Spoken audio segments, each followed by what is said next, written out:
আশাকে করে ভালোবাসি আমরা দুজন সহিত চাই বিয়া করি ফেলাই। আসসালামু আলাইকুম। আমার নাম জিকানা মামুনি, আর বাপুর নাম শেখ কাশেম, মার নাম মুসান আক্তার, আর গ্রামের নাম গেরমারা। আশাকে করে ভালোবাসি আমরা দুজন সহিত চাই বিয়া করি ফেলাই।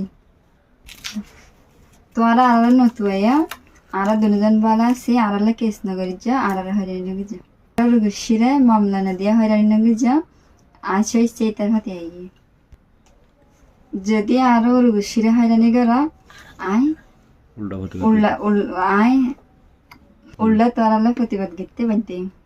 আসসালামু আলাইকুম। আমার নাম জিকানা মামুনি, আর বাপুর নাম শেখ কাশেম, মার নাম মুসান আক্তার, আর গ্রামের নাম গেরমারা। আশাকে করে ভালোবাসি আমরা দুজন সহিত চাই বিয়া করি ফেলাই। তোরা আর নতুয়া আর দুজন ভালো আছি। আর কেস নগরী যা আর হয়রানি নগরী যা রুগিরে মামলা না দিয়া হয়রানি নগরী যা আজ তার হাতে আই যদি আরো রুগিরে হয়রানি করা আই উল্লা তোরালে প্রতিবাদ করতে বাধ্য।